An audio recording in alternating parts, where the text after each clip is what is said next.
경제를 보는 눈, 곽수종의 생생경제. 네, 곽수종의 YTN 생생경제 3부 문을 열었습니다. 3, 4부 금요기획으로 꾸며지죠. 매주 금요일마다요. 오늘은 이 전세난에 울고 전세 대책 때문에 더 울고 싶은 서민들을 위한 근본적인 해법을 한번 찾아볼까 합니다. 정말 근본적인 해법을 한번 찾아보고 싶습니다. 28일 발표될 전월세 대책에 대해서 미리 살펴보기도 해야겠습니다만, 글쎄요, 정말 또 꼼수가 아니고 진정한 대책이 될 수 있는 대책이 나올는지 어떨지 한번 당국대학교 도시지역계획학과의 조명래 교수님, 그리고 선대인 경제연구소 선대인 소장 두 분과 함께 말씀 나누겠습니다. 청취자 여러분들도 의견 있으시면 조금 더 거리끼지 마시고 짧은 문자 50원, 긴 문자 100원이 부과됩니다. 휴대전화 우물정 0945로 보내주시고요. 트위터는 골뱅이 YTN 밑줄 이코노미로, 또 웹사이트에 오셔서 곽수종의 YTN 생생경제에서 의견 남겨주시면 고맙겠습니다. 3부 시작하겠습니다. 전세 만기는 돌아오는데 갈 곳이 없습니다. 수천만 원, 억대가 오른 것도 적지 않다고 합니다. 결국 중산층, 서민층은 갈수록 외곽 지역으로 밀려날 수밖에 없고, 교통비 등 생활비 증가로 이어지면서 생활고도 더 가중될 것이란 분석까지 나오고 있습니다. 급기야 박근혜 대통령도 정부에 전월세 대책 마련을 강구하라고 지시했는데요. 무엇보다 전세 시장에 집중된 수요를 매매 시장으로 돌려서 매매와 전세 시장 간의 균형을 맞추도록 하는 정책이 중요하겠습니다. 결국 여야가 전월세 대책을 놓고 또 한 번 충돌할 것으로 보이는데요. 양도소득세의 중과 폐지가 꼭 필요하다, 이렇게 판단했고, 또 분양가 상한제 탄력 적용도 꼭 필요하다. 아파트 리모델링 할 때 수직 증축을 허용한다라고 하는 것들이 꼭 필요하다고 판단되어서 전세 수요를 매매 수요로 전환하기 위해 거래 활성화 방안을 내놓았다는 것에 대해서는 기가 막힙니다.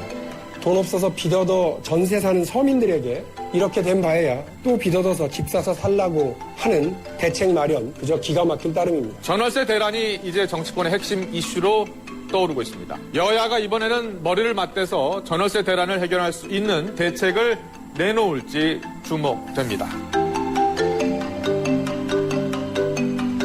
여야가 머리를 맞대서 전월세 대책을 내놓을 수 있을지 궁금합니다 하셨는데, 머리를 맞대면 뭐합니까? 그죠? 자, 실질적인 이야기를 해보겠습니다. 여러분, 저희 청취자분 중 한 분께서 게시판에 남겨준 사연 하나를 소개해드리면서 3부 시작을 할까요?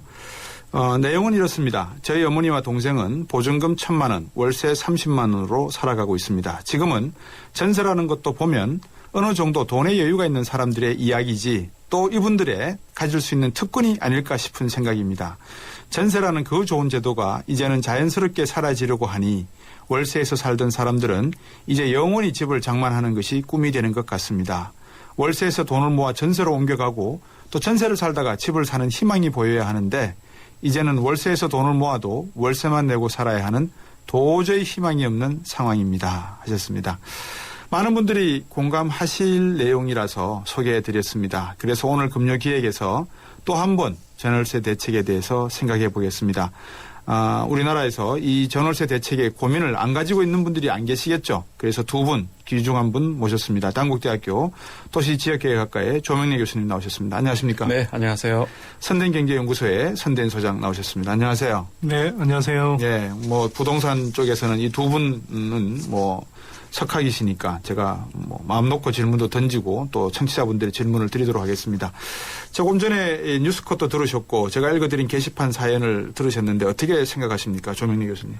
예, 요즘 그 전월세 시장이라는 것이 이제는 그동안 하나로 봤는데, 네, 이제는 전세 월세가 이제 나눠지는 것 같습니다. 네. 지금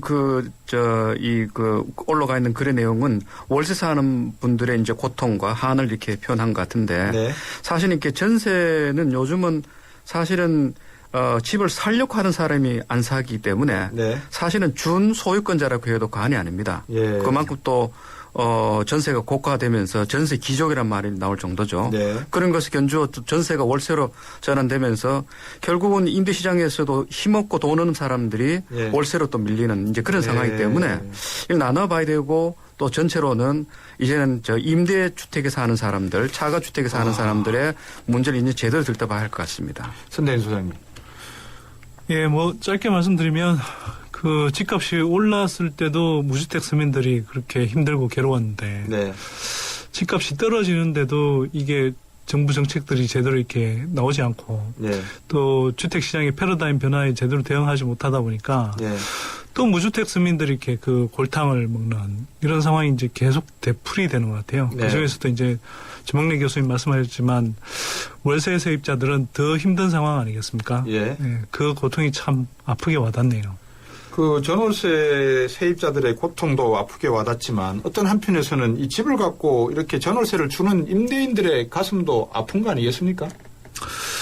뭐 저는 이렇게 봅니다. 이게 그분들 상황도 안타깝죠. 가계부채 이게 문제가 지금 천조잖아요. 그럼요. 예. 그래서 뭐 하우스푸어라는 이렇게 말이 예. 계속 이제 회자되고 있는데 네.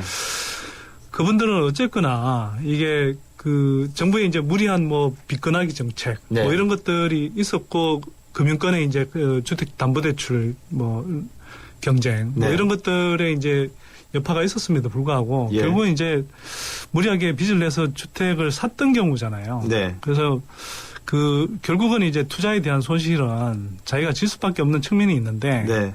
물론 그 중에서도 상대적으로 무리하게 이제 소득이 없는 가운데 사셨던 분들도 있고 네. 그분들을 탓하기에 앞서서 이제 이런 정부 정책의 실패 또 금융권 건설업계의 이렇게 이 도덕적 해이를 넘어서는 네. 굉장히 뭐 부패한 이 관행들 또 예. 약탈적 대출 관행들 예. 비판해야 되겠습니다만 예.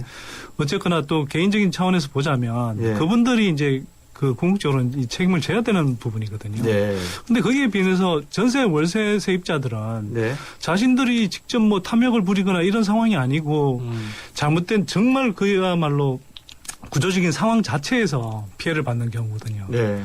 그래서 그 부분이 조금 차이가 있는 것 같습니다. 예.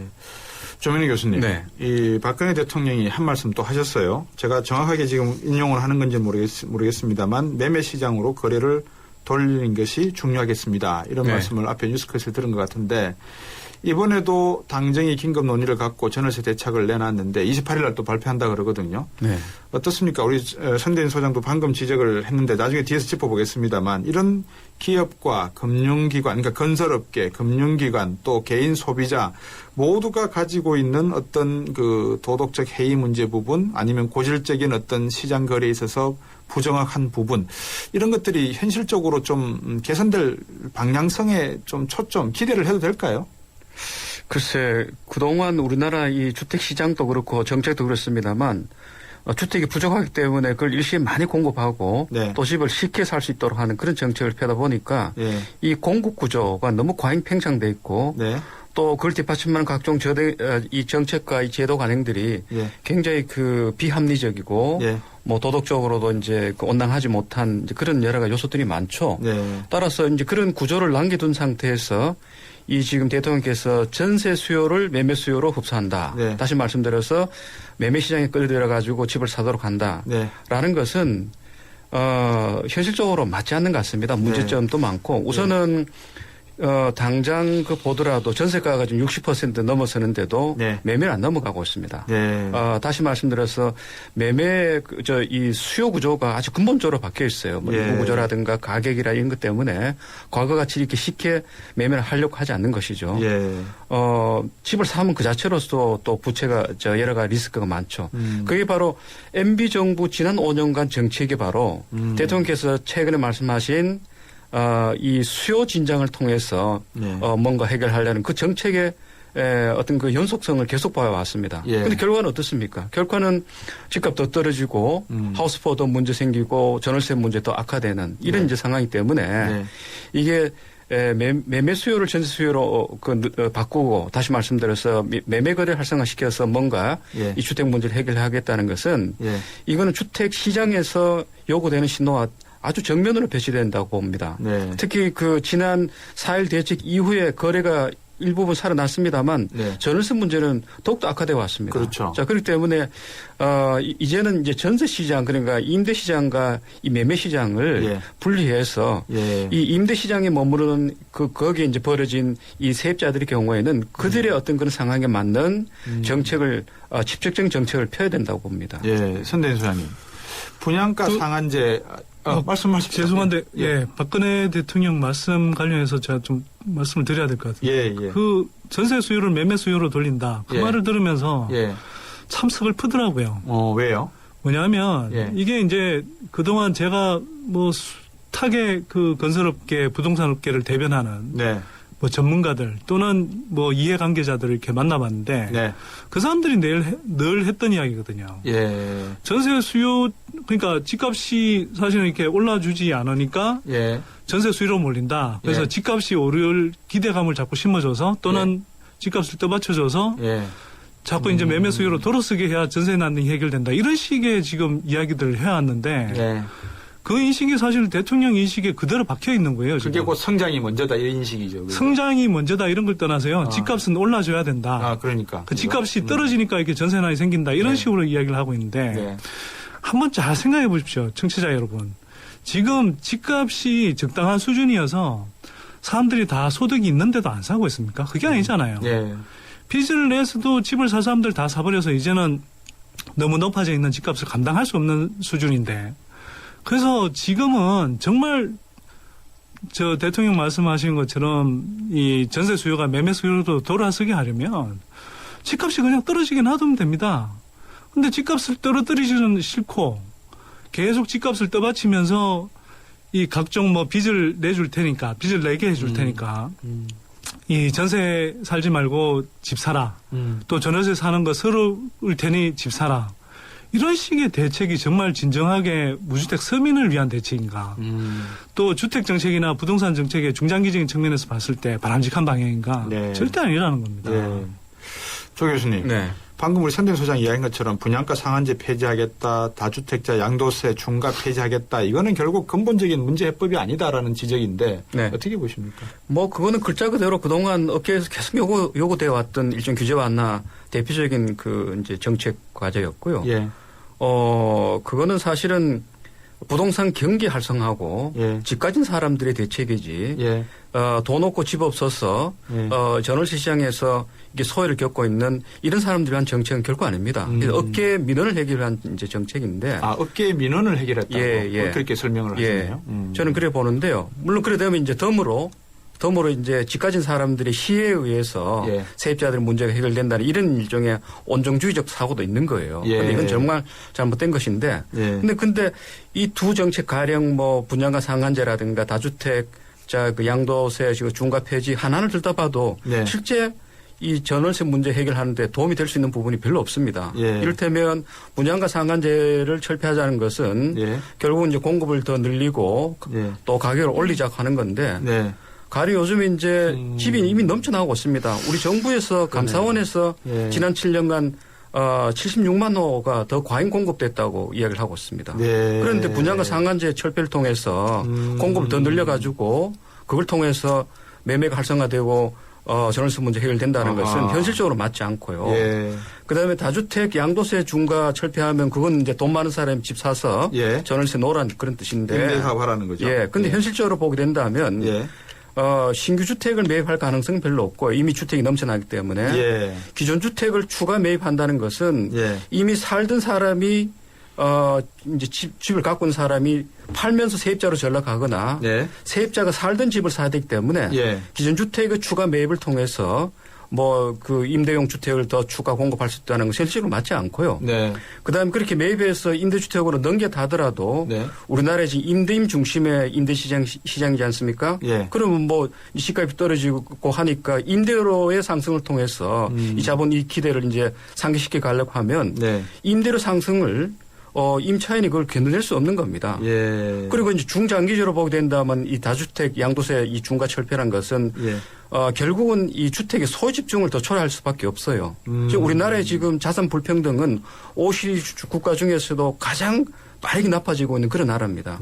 자, 그렇기 때문에 이게 조금 더 중기적으로 이렇게 보게 된다면 결국은 소유 집중이 이루어짐으로써 집 없는 사람이 집을 사는 게 더 어려지는 이런 이제 상황이기 때문에 결국은 이건 집 가진 사람들 위한 정책이 불가하다 이렇게 이야기할 수밖에 없습니다. 선대인 소장. 제가 좀 덧붙이자면 저는 분양가 상한제를 전월세 대책이 하나로 이렇게 뭐 폐지하자 이런 이야기가 나왔을 때 코미디하는 줄 알았습니다. 솔직히. 왜냐하면요. 당황하셨어요? 얼마 전에 정부가 내놓은 정책이 뭡니까? 사회부동산 대책도 그렇고 네. 또 얼마 전에 나온 후속 대책에서도 그렇고 예. 주택 공급이 넘쳐나니까 줄이자라고 하지 않았습니까? 그랬죠. 주택 공급을 줄인다. 특히 뭐 보금자리 주택 분명히 그랬습니다. 공급을 줄이거나 취소한다 이렇게 이야기를 했습니다. 예. 근데 지금 전월세난이 주택 공급이 부족해서 그런 거니까 사실은 분양가 상한제를 풀어주면 주택 공급이 늘어날 거 아니냐 이렇게 이야기를 합니다. 예. 도대체 어느 쪽이 국토해양부 또는 이 정부의 예. 진심입니까? 예, 그거는 완전히 미친 정반대되는- 소한테 물어봐야 돼요. SBS 저 프로에 나오던 그 캐릭터 있지 않습니까? 그죠? 그러니까 그때 달라요. 그러니까 최소한의 예. 논리적 일관성도 없이 일관성이 없는데요. 이해의 일관성이 있습니다. 아까 이제 저도 말씀드리고 조명래 교수님도 말씀하셨는데 부동산 업계나 건설 업계에 이해관계에 부응하는 때 관해서 일관된 이해 일관성이 있지만 네. 논리적인 일관성은 하나도 없는 겁니다, 사실은. 아까 우리 조명래 교수님이 제가 궁금한 업계의 민원을 들어주는 것이다라는 표현을 하셨는데요. 이게 어떤 말씀입니까? 업계의 민원이라고 하는 것이. 건설업계의 어떤 요구사항입니까? 건설업계 그다음에 부동산 업계 다 포함하는 것인데요. 네. 앞에서도 제가 언급을 했습니다만 60년, 70년대부터 이제 고도 성장기가 시작되면서 주택이 이제 부족해지고 네. 이걸 일시에 공급하기 위한 그런 그 정책들이 굉장히 다방면적으로 이렇게 강구되어 왔던 것이죠. 네. 그러다 보니까 이게 공급 구조가 너무 과잉 팽창돼 있어요. 특히 네. 우리 건설만 하더라도 IMF 위기 이후에 2배나 늘었고요. 네. 그다음에 지금 부동산 중개업소만 하더라도 24시간 편의점에 4배 해당할 정도로 네. 이 팽창돼 있습니다. 예. 따라서 이런 분들이 거기에 종사하는 분들이 이제 부동산 경기가 조금 나빠지면 네. 대개 이제 실업자로 뭐 전락하거나 이제 업소로 문을 닫아 이런 문제가 있죠. 네. 그게 이제 서민 경제와 직결된다는 그런 이유를 들어가지고 예. 끊임없이 과잉 팽창된 이 업계의 이 먹이 사슬을 네. 유지하기 위한 그런 필요성들이 결국은 정부 정책에 예. 공급을 확대해야 되고 거래를 활성화해야 되고 또 집가서 사람들이 집을 더 살 수 있도록 하는 그런 정책을 끊임없이 예컨대 이제 대안 정책이라든가 뭐 새로운 정책으로 내놓고 있는데 네. 뭐 그런 정책의 기조는 지난 뭐 짧게는 10년 길게는 20년간 큰 변화가 없이 네. 지금도 전월세 문제가 전월세 시장이 근본적으로 달라졌는데도 불구하고 여전히 업계 입장을 대변하는 그런 방식으로 정책을 내놓고 있다는 것이죠. 선사님, 방금 우리 조명래 교수님 말씀을 드리니까 원자력 네. 마피아, 원전 마피아 이야기 생각이 나네요. 이것도 마피아 조직이 있습니까? 원전 마피아는 사실은 먹을 수 있는 시장이 오히려 작은 편에 속하고요. 뭐 사실은 이제 건설 토건 안에 사실 뭐 원전도 어찌 보면 뭐 들어갈 수도 있겠습니다만 네. 우리가 뭐 제가 이제 표현하기는 건설족 예. 뭐 일본식 표현이기는 합니다만 또는 뭐 건설 마피아 이렇게 얘기하지 않습니까? 네. 사실 그 뿌리가 훨씬 깊고요. 훨씬 예. 광범위하죠. 그 조명래 교수님 말씀하셨지만 우리 뭐 건설업의 비중이 워낙 높고요. 네. 특히 뭐 아시겠습니다만 그 OECD 국가들 가운데 건설업의 비중이 네. 죄송합니다. 건설업의 비중이 뭐 OECD 국가들 평균의 한 2배 정도 되거든요. 네. 관련 예산도 거의 2배 이상 된다고 보시면 됩니다. 예. 그만큼 먹거리가 많고 그렇게 이제 그 이해관계가 복잡하게 얽혀 있다 보니 거기에 이 이해관계자들이 사실 정책을 주무르고 이 정부를 이렇게 주무르는 그런 상황이 지금 돼 있는 겁니다. 7738번님이 선대인 소장님 말씀에 공감합니다. 대출이 답이 아닙니다. 대출 받아서 집 사면 집값도 오르겠죠. 가진 자들만을 대변하는 의원님들 제발 집 없는 사람들의 희망이 되어주세요 하셨고요. 6947번님 세입자 거의가 대출이 있을 겁니다. 대출이자 내가며 생활하는 것도 빡빡한데 서민들 돈 빌려 집 사라니 분통 터집니다 하셨고요. 4481번님 거리를 살리기 위해 전세제도를 폐기해야 합니다. 전세에 살면 원금이 보장된다는 심리 때문에 집을 안 사고 전세로 몰린다고 생각합니다. 9633번님 집값 떨어지면 나는 어떡하라고요. 흑흑 이렇게 보내주셨습니다. 광고 듣고 오겠습니다. 오래전부터 당신의 마음속에 있었던 단 하나의 SUV 렉스턴 W. 올여름 그 SUV를 만날 단 한 번의 기회가 찾아옵니다. 8월 출고 고객에 한해 선수율 제로 60개월 5.9% 할부이자에 특별 판매 조건까지. Premium Movement Rexton W. 자세한 사항은 홈페이지 참조. 네, 잠시 후 4부에 계속해서 여러분들과 함께 오늘 금요기획 시간 전월세 대책에 대해서 한번 나누겠습니다. 상담 신청이 아니죠. 여러분들 의견은 서울전화 02-771-0945 휴대전화 우물정 0945로 문자 메시지로 보내주십시오. 4부에서 뵙겠습니다. 초등학교 선생님이 학생들에게 물었습니다. 얼음이 녹으면 뭐가 될까요? 모두들 하나같이 물이 됩니다 라고 대답했습니다. 당연한 정답이죠. 하지만 유독 한 어린이만이 얼음이 녹으면 봄이 됩니다 라고 다른 대답을 했습니다.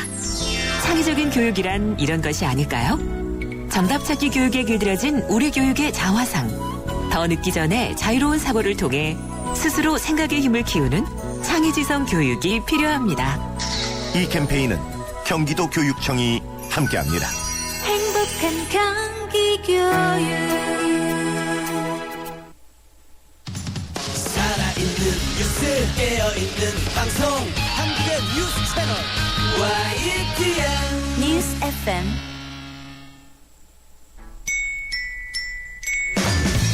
정직한 경제, 곽수종의 생생경제. 세상의 베이스가 되다 포스코 협찬으로 곽수종의 YTN 생생경제 4부 시작하겠습니다. 의견 있으신 분들 많으시죠? 단문 50원, 장문 100원 부과됩니다. 휴대전화 우물정 0945로 또 트위터 @YTN 밑줄 이코노미로 의견 보내주십시오. 광고 듣고 오겠습니다.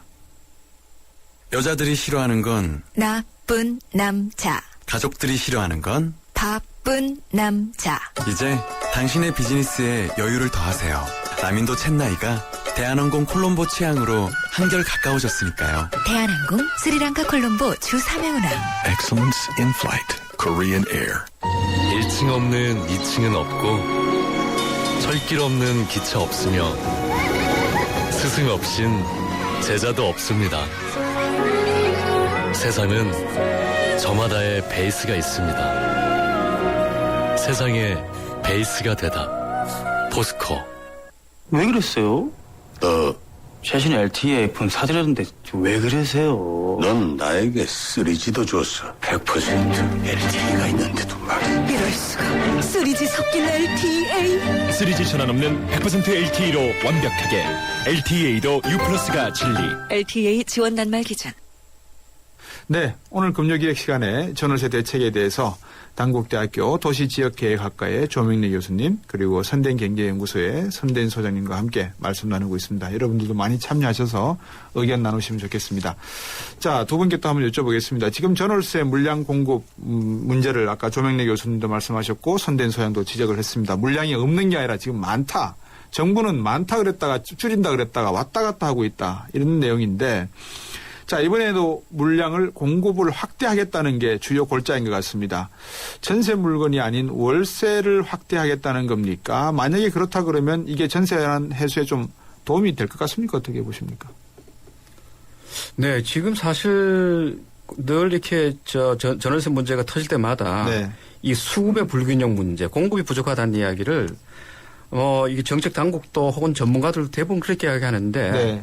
저는 그런 이야기 나올 때마다 늘 질문을 합니다. 도대체 그때 공급이라는 것은 어떤 주택의 공급을 이야기하는 건가? 네. 우리나라에서 제대로 된 전세 전문형 주택을 언제 공급했으며 예. 언제 제대로 된 월세 전문형 주택을 공급했는지 예. 그때 공급이라는 것은 또 다시 돌아가게 된다면 매매 주택입니다. 네. 그래서 매매 주택을 더 많이 공급하게 되면 네. 집 가진 사람들이 뭐 전세 끼고 집을 사든 혹은 뭐 또 세를 놓고 나가든 뭐 이런 부차적인 어떤 그것의 그런 과정이 부차적인 결과로서 전월세 주택이 이제 생기면 네. 그다음에 세입자들이 이제 거기서 들어가 사는 이런 것으로서 공급 문제를 해결해 왔는데 네. 그건 지금 답이 아닙니다. 예. 정부 지금도 여전히 매매 주택의 공급을 확대를 통해서 전월세 문제 해결을 위한 주택 문제 그러니까 이 임대주택 문제 해결하려고 하는데 그건 아닌 것 같고요. 네.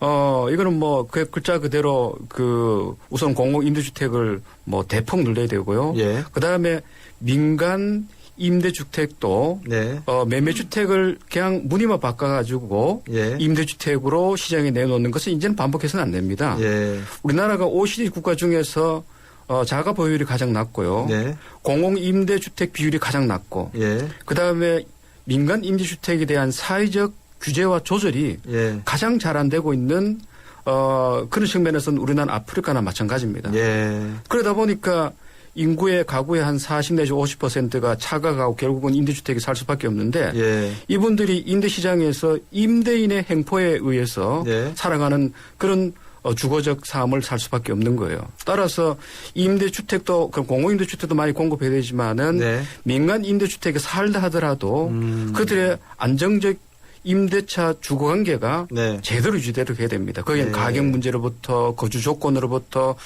주거 시설로부터 뭐 여러 가지 조건들이 제대로 구비된 조건으로서 임대주택이 넘어가야 되는데 네. 그런 것이 없는 상태에서 예. 그냥 넘어가다 보니까 사실 매매주택, 임대주택 넘어간다 하더라도 임대주택의 부족 문제를 제대로 해결하지 못합니다. 조명희 교수님 말씀할 때 제가 사실을 이렇게 뭐라 그럴까요? 망치로 두드려 맞이는 느낌이 들었던 게 뭐냐면 공급이랬을 때 단순히 매매주택의 공급만 생각을 저도 해왔거든요. 근데 말씀하신 게 지금 전세, 월세 공급, 주택의 공급을 말씀하셨어요. 이게 가능할까요? 선 소장, 우리나라에서? 지금 행해지고 있는 사례가 있습니까? 일본 있죠, 그죠? 사실은 조명래 교수님이나 저희 같은 사람들 제대로 좀 주택 시장을 본다고 생각하는 사람들은 사실인데요. 예. 그렇죠. 예. 지금 2000년대 내내 집값이 오르면서 공급이 늘어난 건 공급 과잉인 건 매매용, 투자용, 분양용 예. 또는 뭐 투기용 주택입니다. 그건 예. 공급 과잉이고 미분양 물량이 잔뜩 늘어나 있지 않습니까? 그렇죠. 뭐 다시 뭘 가지고 덜 이야기합니까? 예. 근데 지금 전세난과 관련해서 지금 이 문제가 되는 건요. 네. 물리적인 주택의 공급이 부족하다기보다는 네.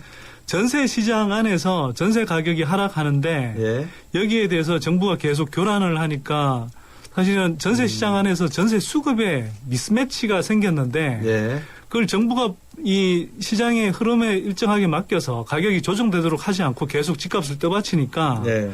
여기 병목 현상이 계속 생겨서 계속 진행이 되고 있는 상황입니다. 그걸 아예 지금 근본적으로 착각을 하고 있는 거거든요. 예. 그래서 그 조명래 교수님 말씀하셨다시피 지금 우리한테 전세 예를 들어서 공공임대 또는 뭐 유럽에서 많이 있는 사회형 조합주택 네. 이런 공급은 지금 턱없이 부족하고요. 예. 특히 1인 가구, 저소득 가구들을 위한 저렴하면서도 쾌적한 이런 공공임대, 공공전세는 지금 턱없이 부족한 게 사실이거든요. 예. 그럼 그런 주택들은 늘려가야죠. 예.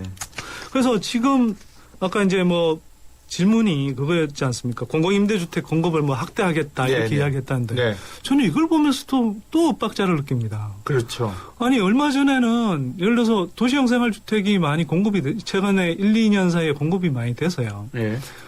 월세 가격이 좀 떨어지고 있었습니다. 네. 근데 이게 뭐 전월세 사는 서민들 입장에서 생각하면 그걸 뭐 굳이 막을 이유가 없죠. 공급 과잉이라고 판단이 되면 네. 시장에서 자율적으로 조정되도록 하면 되는 거 아닙니까? 공급 과잉이어서 안 팔리면은 건설업체들이 자연스럽게 줄이겠죠. 네. 근데 공급 과잉이랍시고 그리고 월세가 떨어져서 서민들 입장에서 보면 나쁘지 않은데 공급 과잉이니까 국토부가 나서서 공급 과잉을 줄이겠다. 공급을 더 이상 하지 않도록 막겠다. 이랬단 말입니다. 그러다가 다시 전월세 대책을 공급을 늘리겠다. 이렇게 이야기를 하고 있으니 도대체 정부의 생각이 뭔지를 모르겠습니다.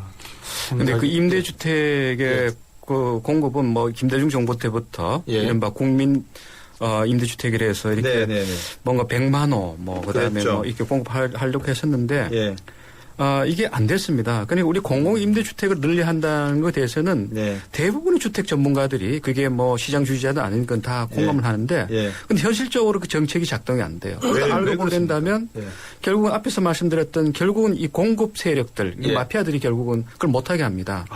대표적인 것이 바로 지난 정부 때 보금자리 주택 그 정책, 그것도 뭐 올바른 정책은 아닙니다만 그나마 그것도 공공 주택을 공급할 수 있는 그런 가능성이 많았음에도 불구하고 그 조금 공급하려고 하니까 민간 시장에서 난리를 떨었습니다. 뭐 가격을 떨어뜨린다든 뭘 한다든 결국은 그래서 물건을 갔던 것이죠.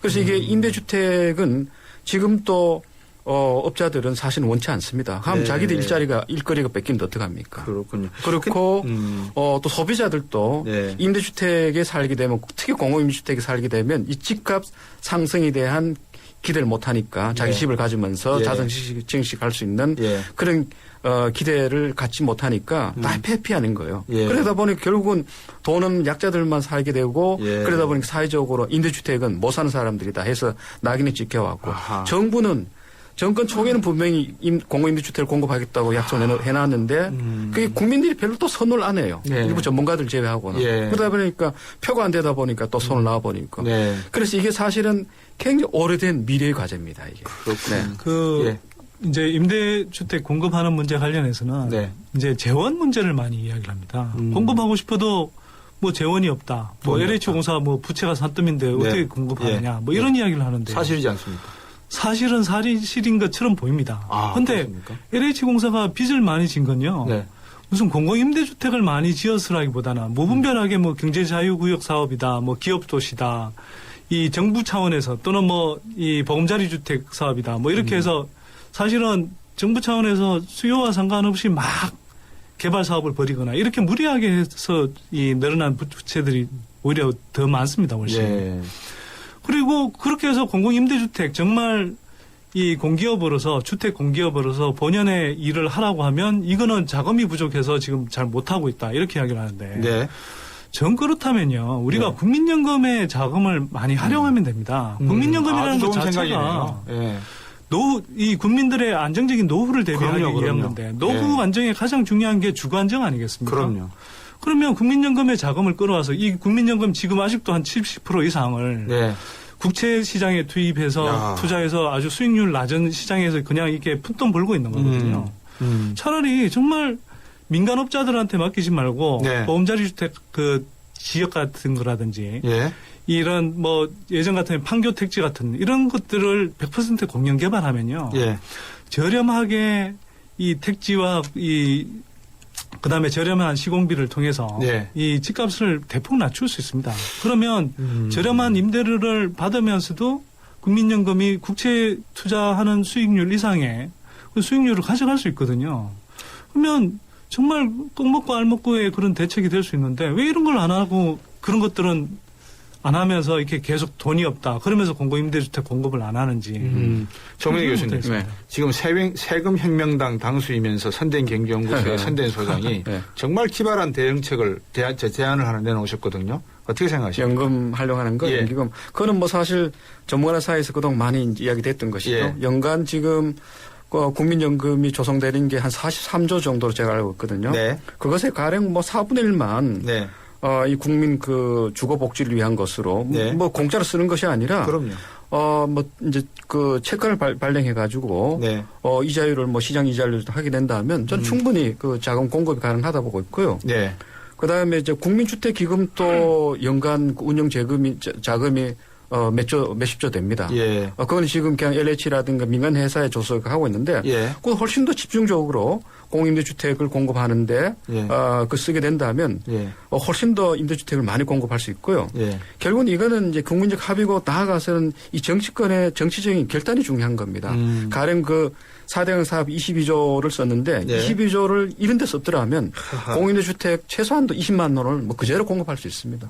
정치적 결단 말씀을 해주시니까 제가 또 했는 게 박근혜 대통령이 지금 문제의 핵심을 제대로 문제의 그 핵심을 보고 계십니까? 어떻습니까? 저희들은 그렇게 보지 않습니다. 예. 결국은 그 본인의 우리 대통령의 어떤 인식과 안목도 중요하지만은 예. 또 그걸 에워싸고 있는 사람들의 또 안목도 중요한 겁니다. 결국 이를테면 최근에 그 대통령이 여러 가지 의견은 우리가 생각하는 데는 대통령 당신의 뭐 생각도 있지만 네. 사실은 그 보좌하는 분들이라든가 네. 그다음 주무부서의 네. 여러 가지 어떤 리포트에 근거해서 나왔지 않나 하는 생각이 드는데요. 네. 결국은 이 주무부서 예컨대 국토부 같은 그 부서를 보게 된다면 네. 주택을 양적 공급을 하는데 건설하는데 주로 행정 업무를 주로 담당해왔지 이걸 복지적 측면에서 운영하는 것은 노하우가 별로 없습니다. 그러네요. 그러다 보니까 계속 뭐 통치권자의 어떤 정책적인 어떤 아이디어를 낸다 하더라도 그런 예. 관점으로 낼 수밖에 없는 상황이에요.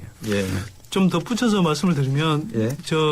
지금 뭐 주무장관부터가 예. 뭐 서성환 장관이신데요. 예. 이분이 뭐 예전에 이제 그 부동산 가격이 한참 오를 때 네. 이게 뭐 건설업체들 흔히 이야기하던 뭐 그래서 공급을 늘려서 해결하자 뭐 이랬던 분이거든요. 네. 근데 이제는 뭐 또 와서 뭐 건설업체들이 공급 과잉이다라고 그래서 우리 분양 물량 안 팔린다. 네. 이러니까 이제 공급 부족이다 이렇게 이제 입장을 180도 바꾸시는 이런 상황이고 제가 얼마 전에 뭐 좀 사석에서 어쩌다가 이제 이한구 의원을 만났어요. 네. 새누리당의 이제 뭐 경제정책통이기도 하고 예.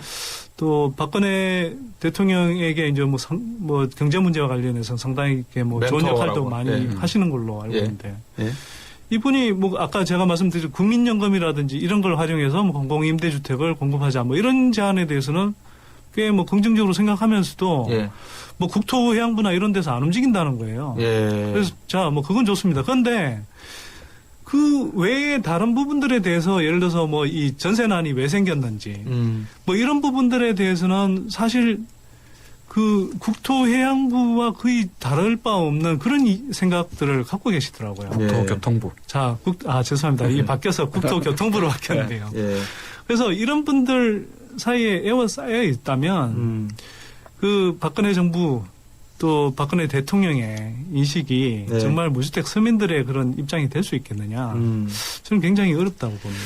이쯤에서 보내주신 청취자분들의 지금 문자가 지금 쇄도를 하고 있는데요. 제가 몇 개 좀 읽어드리겠습니다. 0072번님, 1073번님 같은 내용이시네요. 몇 억이 넘는 과한 전세에는 재산세 부과해야 합니다 하셨고요. 5733번님, 부동산 정책은 그냥 시장에 맡기세요. 50% 더 내려가면 시장은 빠르게 재편됩니다 하셨고, 5578번님, 매달 월세비가 부담이 되어 전세 사는 사람도 있습니다 하셨습니다. 그렇겠네요. 2521번님, 선 소장께서는 집값 떨어지도록 놔두면 된다고 하셨는데 과도하게 올라도 문제지만 과도하게 떨어져도 문제 아닙니까? 집 가진 사람도 절반일 건데요 하셨고, 0357번님, 패널분들의 의견들처럼 시장이 스스로 해결할 수 있도록 해야 한다고 생각합니다. 정부 정책은 최소한의 소외계층을 위하는 데 한정돼야 합니다 하셨고, 0354번님, 서민들을 위한 정책이라면 발표된 내용들은 건설사, 은행 배불리기에 머물고 있는 것 같습니다. 있으니 하셨고, 2710번님, 대출제도부터 고쳐야 합니다. 아파트나 담보가 있는 부동산은 제1금융권에서 저금리로 대출해주면서 서민 빌라나 다세대 주택은 2금융권에서 고금리로 대출해 주도록 되어 있는 불합리한 제도부터 고쳐야 합니다. 저는 이 말씀이 지금 제일 와닿거든요. 읽는 것 중에서. 그다음에 3일 한 개 더 소개시켜 드릴게요. 3124번님. 요즘 직장에서 언제 잘릴지 모르는데 박봉의 계약직 파견직에 난무하는 요즘 누가 대출받아 집을 사겠습니까 하셨습니다. 자, 청취자분들도 이렇게 합리적인 생각을 저는 하신다고 보고 있는데 부동산 시장의 거래 실종, 전세 가격 급등, 월세 수요의 강제로 인한 가계 압박, 이게 자칫 지금 아시아 위기에 뭐 어떤 내용들이 불거지고 있는데, 물론 뭐 가민 반응이라도 할 수 있지만, 그렇다 그러면 이거를 어떻게 장기 불황으로 갈 가능성에 대해서 우리 서민들과 중산층은 대응을 해야 되고, 또 정부, 국회, 어떻게 이 서민들을 위한, 중산층들을 위한 정책을 강구를 해야 될까요? 그 질문 앞서서 네, 그러시죠. 청취자들 의견에 대해서 제가 좀 코멘트하고 싶은데. 좋습니다. 하십시오. 예. 뭐 이렇습니다. 이제 전세에도 이 과세를 해야 되는 것 아니냐 이렇게 이야기를 하는데요. 네. 뭐 제가 세금행당 대표이지만 예. 그 부분은 제가 찬성할 수가 없는 게요. 뭐 왜요? 주택 보유세에 대해서 이렇게 보유세를 매기는 것은 뭐 네. 경제학적으로도 그러니까 이렇게 부동산을 활용할 수 있는 그 주체들한테 이렇게 돌아가도록 한다. 그래서 부동산 보유세가 높아지면 그걸 감당해서 충분한 수익을 낼 수 없는 사람들은 이제 팔게 하는 거죠. 네. 투기 억제 효과도 있고 또 그러면 한편으로 이제 자원 배분이 이제 최적화되도록 하는 네. 그런 효과들이 있는데 이 전세입자한테 예를 들어 3억 넘는다고 해서 이렇게 이 세금을 매긴다. 이건 네. 뭐 부동산 업계나 건설업계에서 사실 이제 전문가들이 요즘 자꾸 내놓는 이야기인데요. 이건 사실은 이중과세입니다. 예를 들어서 전세를 통해서 이 세입자가 아무런 수익을 얻는 게 없는데 이미 근로소득을 통해서 또 근로소득이 됐든 어떤 소득이 됐든 소득을 얻은 걸 가지고 그걸 가지고 전세 보증금을 냈을 뿐인데 여기에 대해서 과세했을 때는 뭐 자원배분 효과라든지 이런 측면에서 아무런 효과도 없을 뿐만 아니라 근로소득세에서 이미 그 세금을 매긴 데 대해서 다시 한번 세금을 매기는 효과밖에 안 됩니다. 그래서 이건 사실은 이 세제 원리상, 조세 원리상 사실은 도저히 받아들일 수 없는 건데 이게 뭐 부동산 업계에서 자꾸 아까 말씀드렸지 않습니까? 이걸 전세 수요를 매매 수요로 돌려야 된다. 이런 식으로 해서 그런 사람들한테 세금 부담을 매겨서 자꾸 집 사게 하자. 이런 논리로 지금 개발되고 있는 거거든요. 그래서 그런 논리에는 제발 좀 안 속으셨으면 좋겠고요. 예. 그다음에 부동산 가격 폭락하기를 누가 바라겠습니까? 폭락하기를 바라지 않죠. 근데 우리가 단기적으로 연착륙 대책인 것처럼 보이는 것이 길게 보면 경착륙 대책인 게 많았거든요. 네. 이번에 사회부동산 대책도 연착륙 대책이라고 내놨습니다만 결과가 어떻게 됐습니까? 주택거래 조금 늘은 것처럼 그러다가 다시 7월 이후로 지금 계속 하락하고 있죠. 지연시킬 뿐입니다. 그런데 그 사이에 지금 어제 발표됐습니다만 가계부채가 그 사이에 또 18조 원 늘어났습니다. 글쎄요. 이게 정말 길게 보면 연착륙 대책일까요? 그래서 제가 말씀드린 건 확 빼자는 게 아니고요. 네. 적어도 자꾸 이렇게 시장을 교란시킬수록 전세난 월세난 그래서 서민들이 더 고통받고요. 네. 또 경제 전체적으로 기회비용이 너무나 커집니다. 그래서 어차피 부동산 가격이 빠질 수밖에 없다면 네. 정부가 억지로 떠받치지 말고 가계부채 다이어트를 유도할 수 있는 방향으로 시그널을 줘서 자연스럽게 시장이 재편되도록 해 가자라고 합니다. 물론 거기에 따라 그 과정에서 충격이 있다면 정부가 일정하게 개입해야 되겠지만 정부의 지금 하는 건요. 단순한 그런 어떤 이 국민 경제 전체 차원에서의 개입이라기보다는 어떤 특정 이해 세력들을 대변하는 개입이라는 겁니다. 근데 우리 선대인 소장 좋은 말씀 하셨는데 아까 이제 전세 보증금에 대해서 이제 재산세 같은 걸 부과하자 이런 이야기가 최근에 많이 나오는 것 같아요. 근데 이제 저도 전반적으로 우리 소장의 의견에 동감을 합니다만 이런 문제는 또 다른 차원인 것 같아요. 고가 전세 문제 어떻게 할 건가. 가령 집을 의도적으로 사지 않고 가령 강남에 지금 8, 9억짜리 10억짜리 그런 전세 사는 거는 이른바 전세 기족이라고 부르는 거. 이런 부분은 그냥 단순한 세입자로 보기에는 좀 그래요. 그래서 어쨌든 간에 이런 부분의 이제 문제 때문에 이 전세 보증금에 대한 일정한 과세를 하자라는 그런 이야기 나오기 때문에 어제 이 문제는 또 별도로 한번 봤으면 하는 생각이 듭니다. 그거는 전세 보증금에 과하다 작았다 이것도 상당히 좀 미시적인 내용이라서 다음에 이제 한번 기회 되면 또 말씀 나누기로 하고 조명래 교수님이 보시기에 지금 우리 빚을 내서 집을 사게 만들려고 하는 매매 거래를 활성화시키려고 하는 정부의 정책에 대해서 보시기에 전월세란의 이 가운데 있는 우리 중산층 서민들에 대해서는 어떤 대응책을 했으면 좋겠고 또 정부와 국회는 지금 두 분 말씀이 시장에 맡겨라고 하는데 어떤 방향으로 가는 것이 옳다라고 생각하는지 정리 좀 해 주시죠. 그래서 지금 집을 기본적으로 안 살라 그럽니다. 그거는 그냥 일시적인 어떤 경기 변동에 따라서 나타나는 현상이라보다는 저는 지난 40년간 고도 성장기가 저성장기로 바뀌면서 주택 공급도 이제 어느 정도 100% 이상이 이제 지나고 그다음에 수요 구조가 근본적으로 바뀌는 겁니다.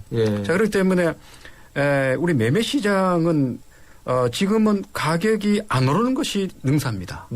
물론 이제 크게 떨어지는 것도 막아야 되겠습니다만 우리나라의 경우는 크게 떨어질 가능성이 그렇게 많지 않아요. 물론 100% 그걸 배제할 수는 없습니다만 따라서 이거는 정부가 지금같이 인위적으로 가격을 부양시키려는 이런 정책을 펴지 말아야 합니다.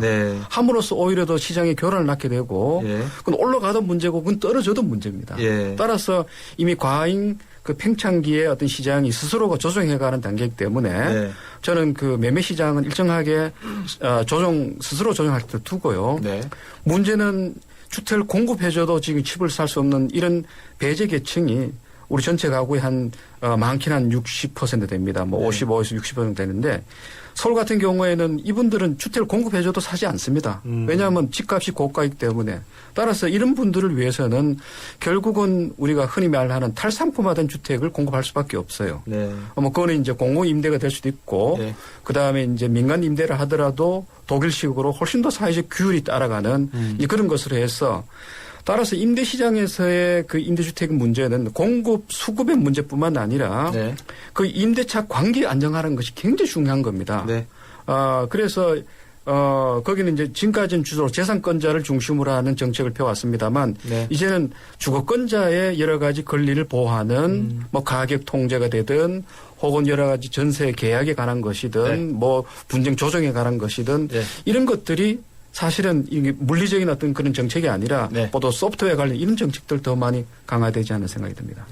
제가 광고 듣고 와서 오늘 두 분 말씀 정리해서 말씀드리겠습니다. 뜨거운 여름 쉐보레 쿨한 혜택. 쉐보레 차량 구매 시 쿨하게 최대 150만 원 할인 혜택. 올란도 캡티바 트랙스 구매 시 쿨한 캠핑용 차량 그늘막 지원. 스파크 구매 시 최대 36개월 무이자 할부. 쉐보레 썸머 페스티벌. 전시장 및 홈페이지 참조. 8월 31일까지 스파크 S 제외. SK 이노베이션의 전공은 묻는 겁니다. 석유 안 나면 석유 수출 못해? 자원 없으면 자원 강국 안 돼? 이 질문에서 53조 수출과 16개국 자원 개발이 시작됐죠. 물음이 있는 곳에 이노베이션이 있다. SK 이노베이션. 우리 딸은 누구랑 결혼할까? 엄마가 골라줘. 왜? 엄마가 아빠 잘 골랐잖아. 우리 딸 결혼할 때 난 몇 살이지? 인생의 무게가 느껴질 때 동바제 프로밀라이프. 네, 안 되겠습니다. 다음 기회에 또 한 번 더 모셔야 되겠습니다. 오늘 여기서 클로징하고요. 월요일에 뵙겠습니다. 고맙습니다.